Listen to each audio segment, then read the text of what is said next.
to speak, so that we could have a longer weekend and then a shorter work week.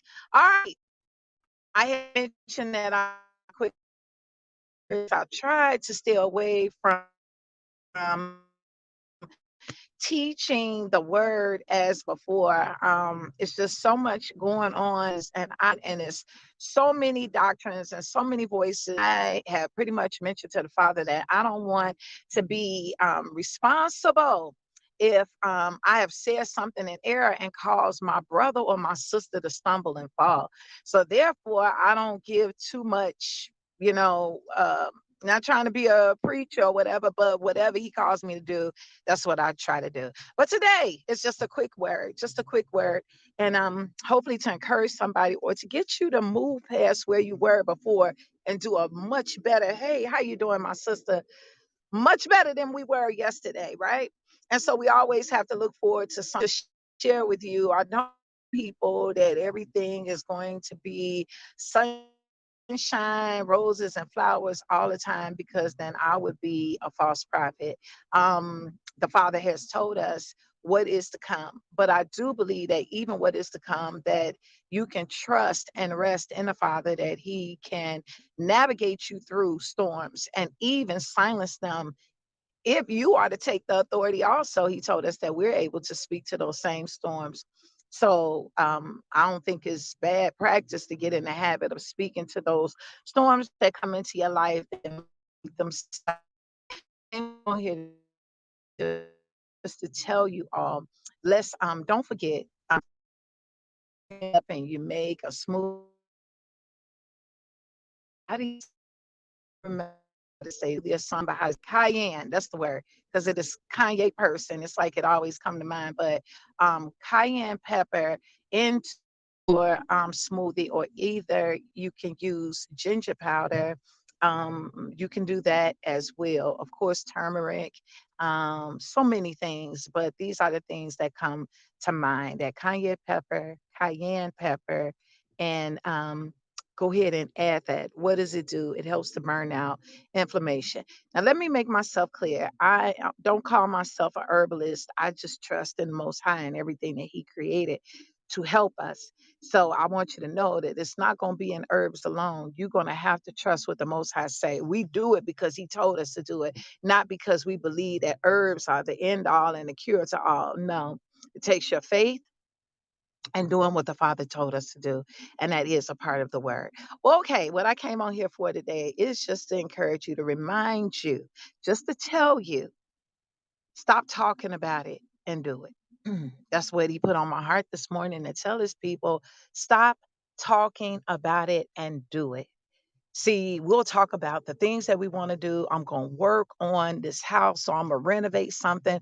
And it looked like we keep putting off everything that we should be doing today. We put it off for tomorrow. And the Father's like, no, I need you to stop talking and do it. There are some of individuals that may say, I'm supposed to move. I want to move to this state. I'm going to take my kids, but I'm going to wait. The Father's like, what are you waiting for? You need to stop talking about it. Many people have shared, I'm going to start a business. And it's like, what are we waiting on? A new dispensation, a new world to begin? I mean, I know many people are looking for the promised land or heaven or whatever it is that you're looking for, but He gave us where we are right here and right now. Why aren't we doing what He told us to do?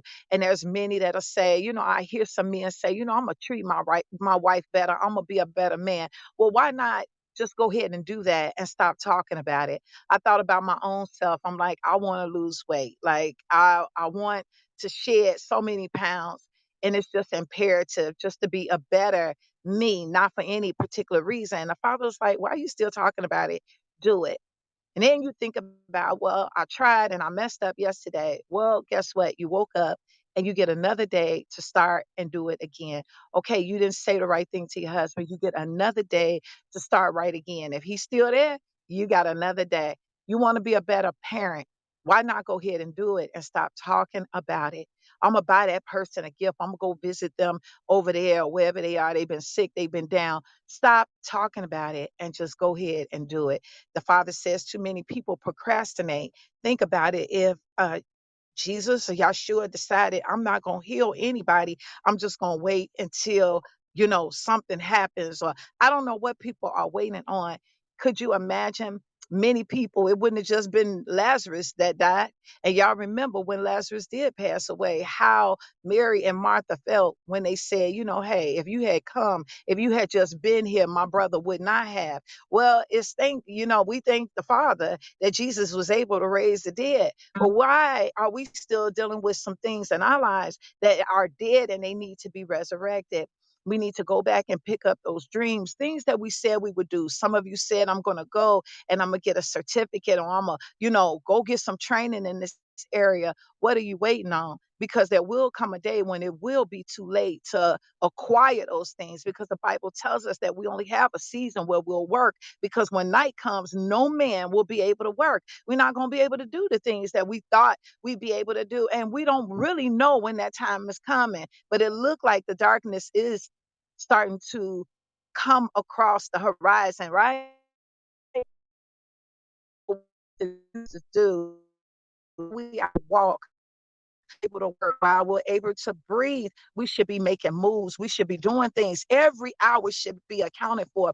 Every day we should have some productivity. It should never be that we just slept in, or, there are seasons of rest. Don't get me wrong. But there are some people that have just been sleeping for way too long. And the Father's like, get up and do what it is that He told you to do. I was thinking about how the Father has been sharing with me about pulling all of these herbal remedies up. I'll, write them down. And he was like, why are you writing things down? We have the technology. Why not forward these things to your email address?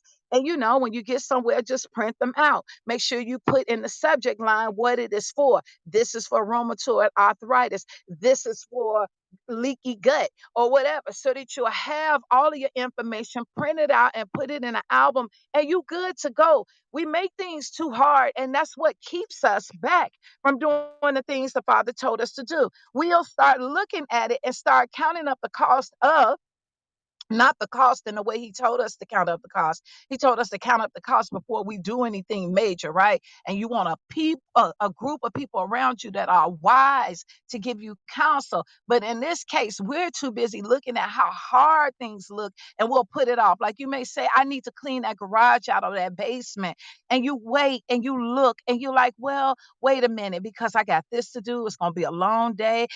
See, this is a problem. And that's where the enemy snatched time from us, making us look like the job is just too hard to accomplish. And it's not that it's too hard to accomplish. You put too much emphasis on what it's going to take to do it, instead of just going ahead and getting up and doing it. Complete the projects. Whatever you started, go ahead and finish. You got some lumber still laying in there, and tile and flooring that you didn't finish. The Father says you started it. Why not go ahead and finish? If He put it in your heart, you're supposed to go ahead and do it. I'm supposed to move my daughter to another school, or your son, and you haven't done it. Why is that? The Father told you to. It's just too hard. I got to get all this paperwork together. Do what He told you to do, because procrastination steals more than just time. It also steals the fact that you could have finished what you had started. It steals the finished product. There's no finished product because you didn't do it. So the Father is asking you today, why are you still talking? Get up and do what He told you to do. Today is the day to start that weight loss journey. Today is the day to fast and pray. Today is the day to remember to do more for your children or your husband than you have done. Today is the day to clean that back room out and to get things straight. Today is the day to get up and clean your house. I know you've been depressed, but the Father says your depression, it still has to bow to Him. Your depression should not. I know it seemed like it's looming over you, but the Father said if you would get into a place of thanksgiving and praise, you'd be surprised how depression will move up off of you. Some of you say, my body is hurting and racked with pain. Well, today is the day that maybe you can get up and have another confession.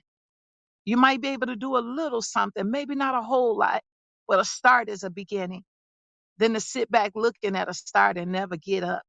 Isn't that something if you never finish what the Father told you to do? I believe there are many people who got up into old age and began to look back and say, man, if I had only, if I had only, I said I would travel the world. You never did it. I said that I would get up and sell, make a rummage sale and get some stuff out my house. I never did it. But here's the time that the time is drawing near where the Father said, no man will work or sell. The hour will come. And it's not just that. I don't believe it was just all about that. I believe it was more also in a parable to say that the time and the hour is coming where you won't be able to do anything. I thought about when they closed those borders, how I felt. I had a ticket in hand, but did not move because I was waiting on the right day or the right time or the right hour, the right situation, or for my money to get right. When they closed the borders, it was the worst feeling in the world. I believe the prayers of the saints are what opened up the border, and the Father said He owns the shields of the earth. When the Father opened up the border again, I said, this time I'm traveling, and who I was supposed to travel with bailed out on me. And see, that's how the enemy will do you, make you feel like the people that should have held your hand and walked with you, they're not going to walk with you anymore. So guess what? Guess you can't go. Well, isn't this something to slap the devil in the face and be like, that's where you wrong? Because I'm going alone, even if I got to go afraid. And I found out that when you just start walking, the Father will send everything along your path. Number one, He's with you. But then He'll give you exactly what you needed. The only thing He did was move the people out the way that didn't mean you any good. It amazes me how good He is. Too many women will say, well, I'm not going to do that until I get married. Well, that's funny. You just might get married doing it. Get past your own personal thoughts and come up out of your box and out of your walls and trust the Most High. He said that He's borderless, boundless. There's no walls between the Father and all that you could do with Him. He never set us up like this. The Father is infinite. Everything that He gave us, what did He say in Isaiah 54? Stretch out your borders, lengthen your stakes. What did that mean? Come up out of your box. Stop looking, only being in one part of something. That's why I said this time when I went to visit Nori, I said, no, we're not going to go to the same place that we went to. We went to a whole nother country where didn't nobody even know, he or I. And yeah, there was some shady people along the way, but there was also some good people along the way too. Those things come together, the wheat and the tear, the goat and the sheep. But one thing I could tell you, the Father said that He'll never let you be taken advantage of, or it will never be that the Father is not in defense, that He is not protecting you. So whatever you go and wherever you do, whatever you do and wherever you go, the Father is there. Grace and mercy shall follow you all the days of your life. Time out for sitting back and watching the merry-go-round, and I don't know, you just can't seem to get on. Well, I don't want to use a merry-go-round. Let's say a train, a merry-go-round going a circle. We don't want a circle. Can you imagine how many train tracks there are in the world? And where do they go? And some of them overlap each other. So they all over. So it's amazing. Even in Alaska, going around icebergs, isn't this something that train tracks are all? Can you imagine that man laid train tracks all over the world? Hmm. Because he understood that he had to get from one place to the next and some stuff needed to move. However, can you imagine that he also the Father put it in his heart to put a ship or barges on the sea to transport things. Could you imagine we wouldn't get half of the things we have if somebody didn't reach out and go further than just around the corner or up the street or down the block? So let's get past putting walls up around everything that we do. Well, I'm not going to do anything until this get better. I'm not going to move until this happen. I'm not going to buy that until I lose some weight. I'm not going to fix that room up until I'm not going to do until I fix my credit. I'm not going to get married until I fix on myself. Well, guess what, family? With that attitude, you'll be forever doing and never fulfilling anything in your life. The bottom line is you got to stop talking and just do, and you trust God with the rest. I pray somehow that you may have heard it all before, but sometimes I think we need to, just have being ignited once more. That the flame that was flickering a little low or went out will somehow come up again. There are some people that said, I'm going to school for beauty school, barber school. I know it's hard today, but just start. I'm going to start my own business. I just don't get started. Get in your car and drive around. I'm going to buy that house. Go look. You just never know. The Father says all you got to do is step out because I got a whole world I'm trying to show you, but you'll never see it sitting in the four walls of your home. And the television is only going to, they're only going to show you what they want you to see. Why not go see for yourself? God bless everybody, and y'all have a beautiful day. May grace and mercy follow you all the days of your lives. And remember, I love you, and the Most High loves you better. God bless. Bye bye.